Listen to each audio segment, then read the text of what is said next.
Shalom, shalom, shalom, shalom, shalom à tout le monde, hein. Les goy, les pagoy, à tout le monde. Normalement, le but du Ham Israël, c'est d'éclairer le monde. C'est pas, c'est d'éclairer le monde en se comportant, en étant à l'image de Dieu, pas en éliminant tout le monde pour être à son image,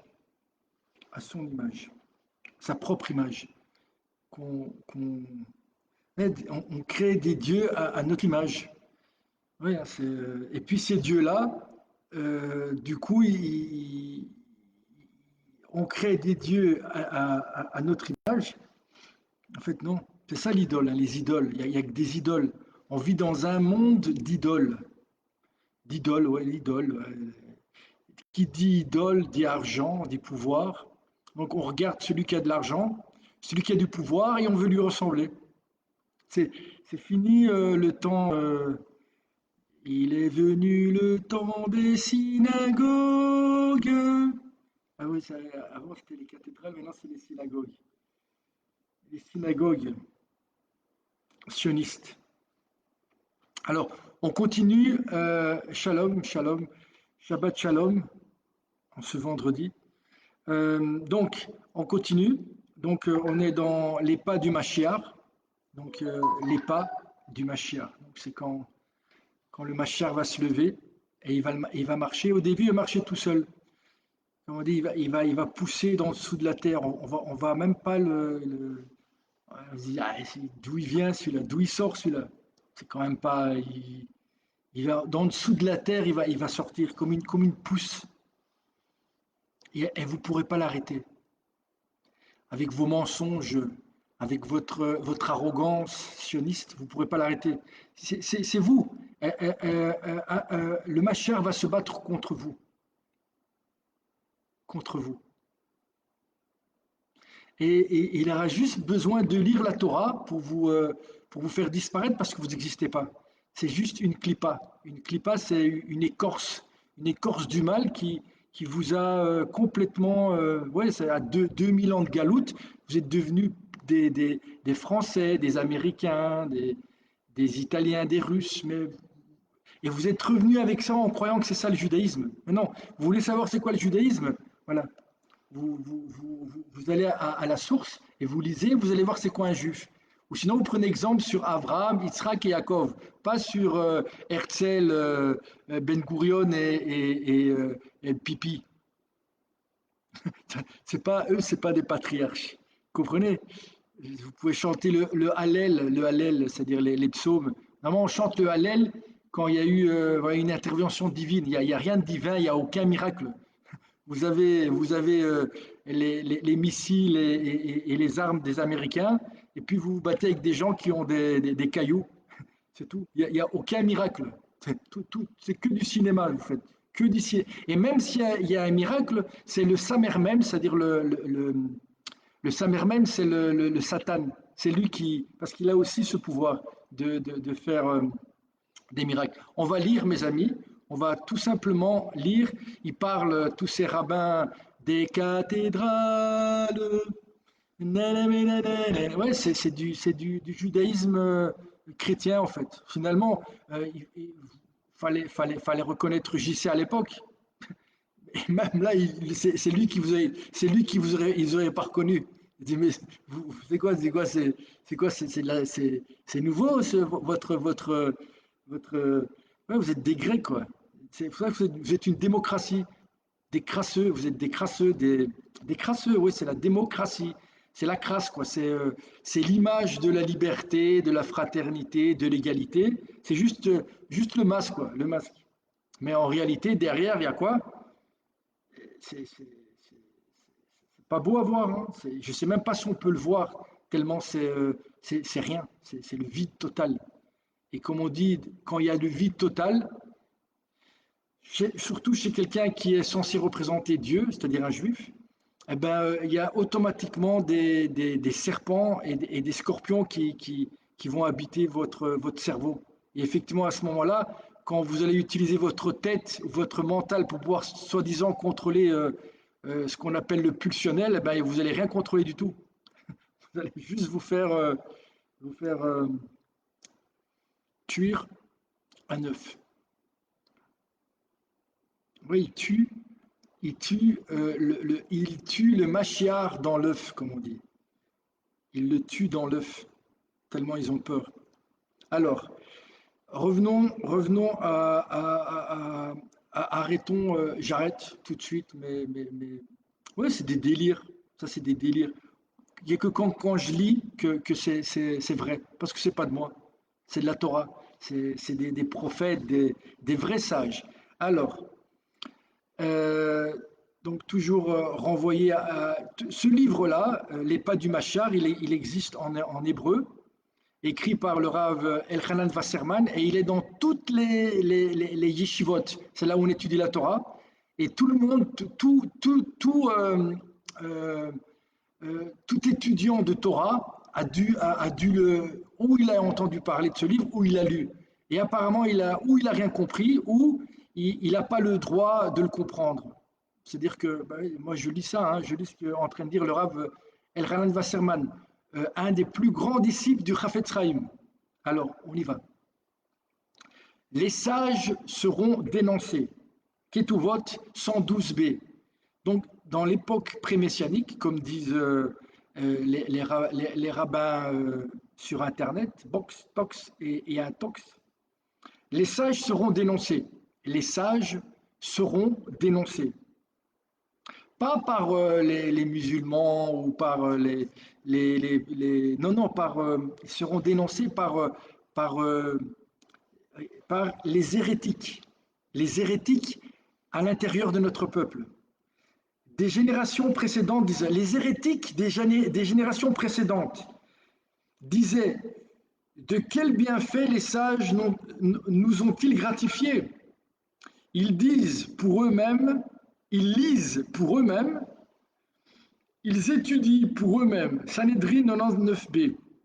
Sanhedrin 99b, c'est aussi un traité du Talmud. Ketubot aussi. Ils avouaient les bienfaits et les avantages spirituels de l'étude de la Torah. Au moins, ils disaient, voilà, mais vous étudiez, ils disaient aux sages, vous étudiez pour vous, quel bienfait ça nous rapporte à nous.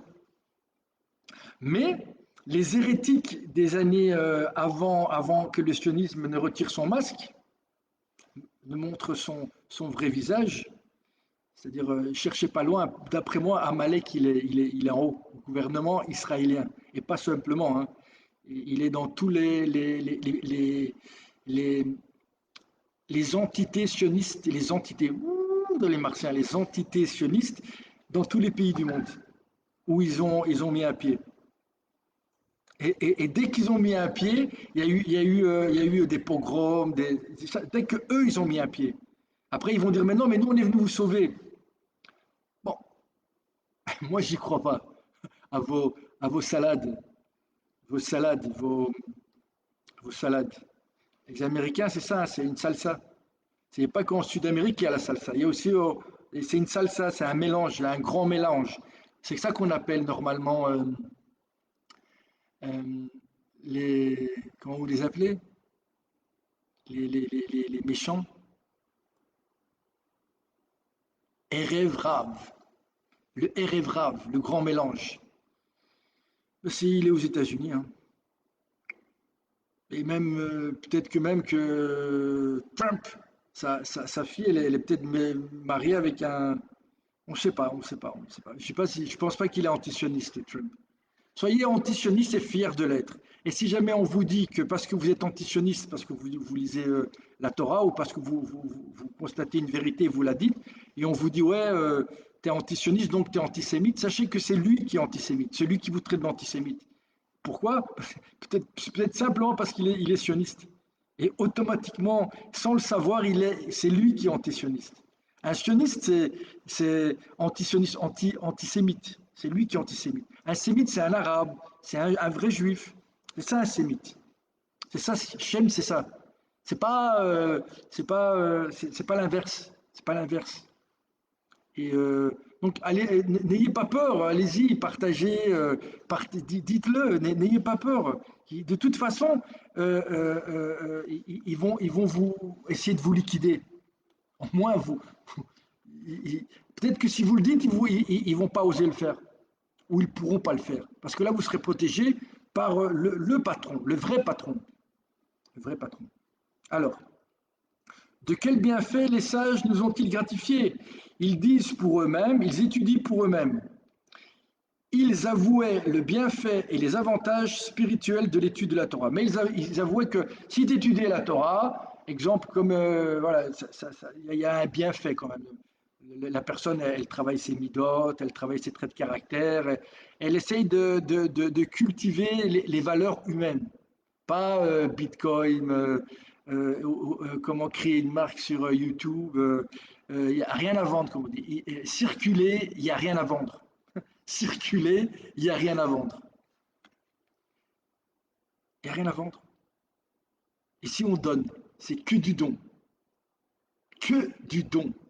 Gratuit. Voilà. Contre la haine gratuite, il y a le don gratuit. Voilà. Prouve le contraire. Trouve même une seule personne qui m'a donné une prouta à moi pour ce que je fais. Non. Parce que si moi un jour j'accepte une prouta, cette prouta, elle va vraiment peut-être t'apporter la bénédiction. Et pour ça, il faut que cette prouta, tu l'as gagnée comme un juif, c'est-à-dire de manière cachère. Oui, c'est pas moi qui parle, c'est la Torah. C'est la Torah que tu as oubliée, qu'on essaie de te faire oublier, en t'obligeant à téléphoner, à vendre et à te faire passer pour quelqu'un d'autre pour vendre du vent ou pour arnaquer les gens. Ben oui, tout le monde le sait, mon ami. Tout le monde le sait.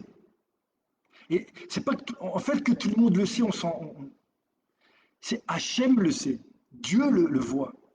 Et toutes tes excuses, tout ce que tu peux inventer pour justifier, Yaakov, quand il trompe Esav, il sort de là avec rien du tout, avec juste ses vêtements, avec rien du tout. Tu comprends? Lui, quand il trompe, c'est pour avoir la bénédiction d'Hachem, pas pour avoir la bénédiction.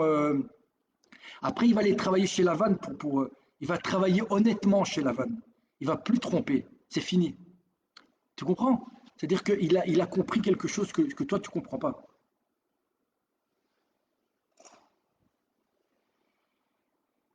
Je me rapproche de vous, mes amis. Alors, on continue, mes amis. Je lis, hein. Regarde, regarde. C'est là. Ouais, là. Hein. Ah, tu fais un arrêt sur image et puis tu lis. Non, mais voilà, on a même prouvé, vous comprenez, on est arrivé à un tel point de déni de Chilul Hashem, finalement, de Chilul Hashem. Chilul Hashem, profanation du nom de Dieu. Ben oui, si tu voles et tu mens et tu dis que c'est ça Dieu, ben, tu profanes son nom. Son nom, c'est Shalom, c'est Emet, c'est beaucoup de choses. Et c'est clair il y a des halachot, il y a un cadre dans lequel potentiellement tu pourrais.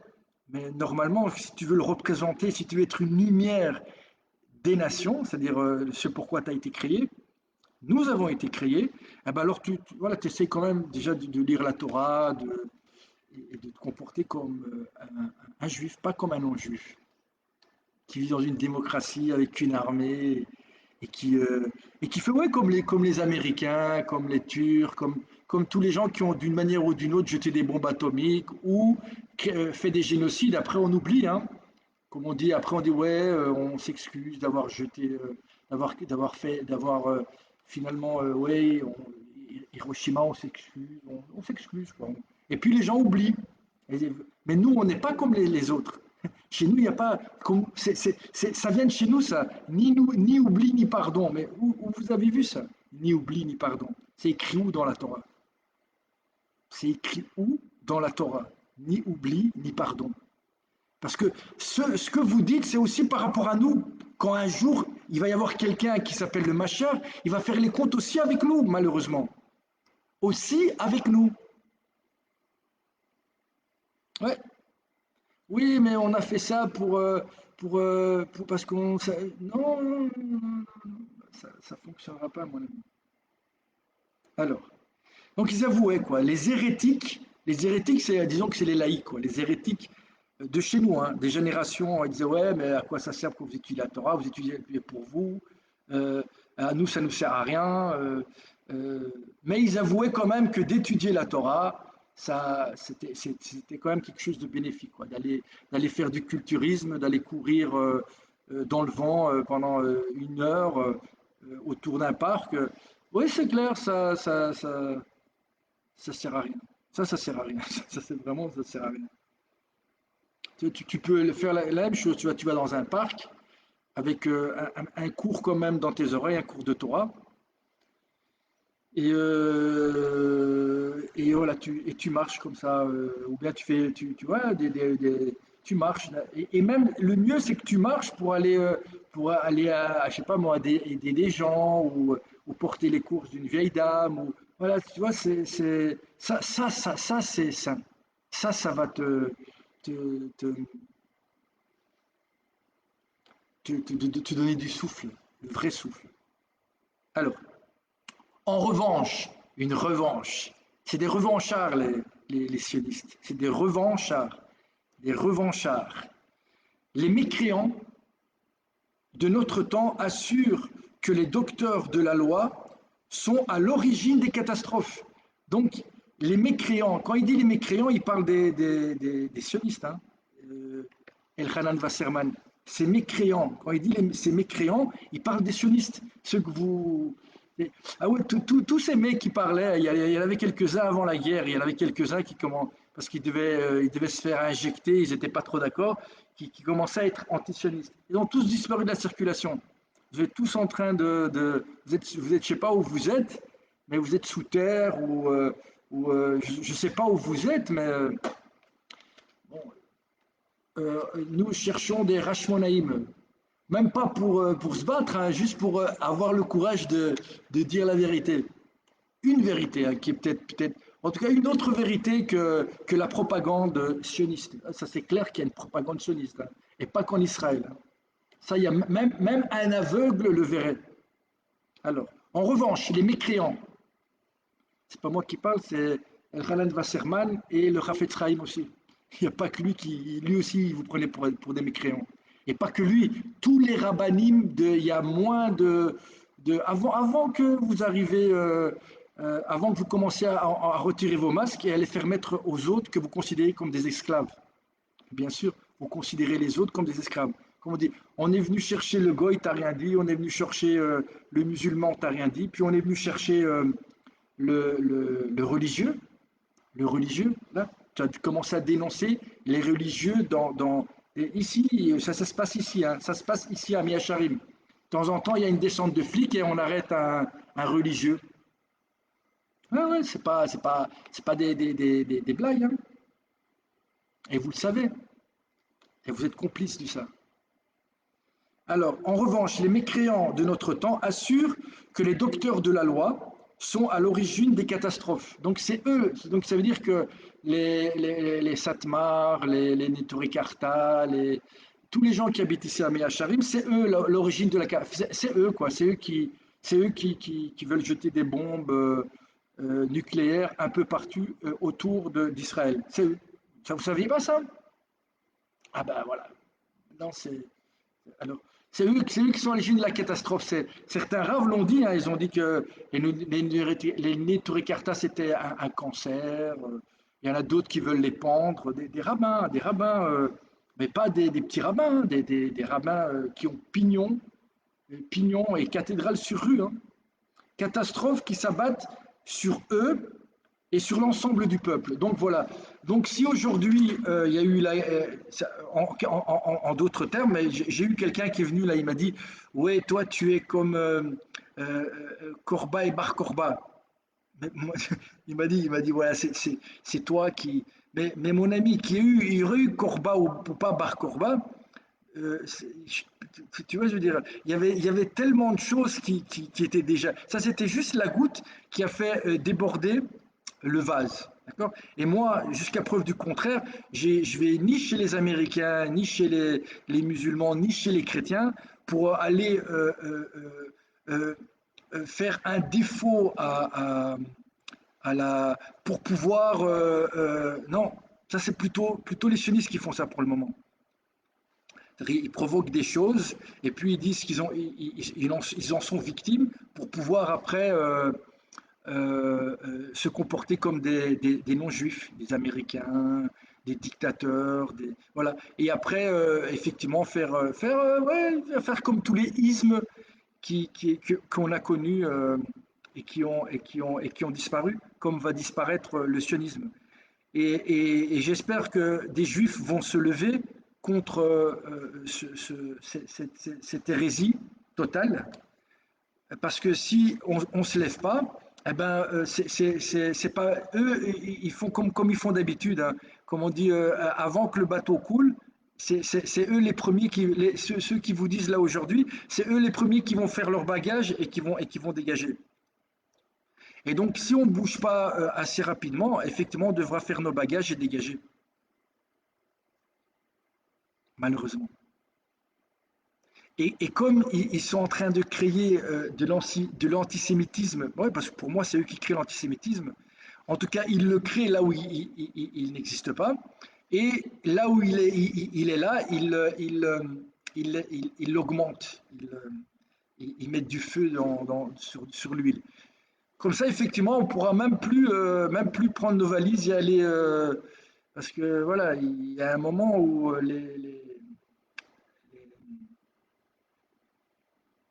les nations vont nous rappeler quel est notre vrai rôle. Alors, effectivement, si demain on se bat et on est contre, par exemple, les Américains, par exemple, contre l'Amérique, par exemple, l'Amérique, et savent, et on dit, voilà, non, non, je t'écoute pas, non, eh ben, allez, ben, ok, il n'y a pas de problème. Ça, c'est Yaakov. Tu comprends? Ou, ou que tu te comportes comme Yaakov, et à ce moment-là, effectivement, les États-Unis deviennent ton armée. Et pour ça, tu dois te comporter comme Yaakov. Pas dans la tromperie, simplement. Aussi, après, quand tu répares le fait que tu as trompé et que tu prouves que ton seul but était un but spirituel, des valeurs qui représentent Dieu. Et après, Dieu t'enverra la bénédiction. Tu n'auras pas besoin de vendre des casquettes sur YouTube ou de vendre des tapis en te faisant appeler David, en arnaquant des vieux et des vieilles, parce qu'ils sont goy, bien sûr.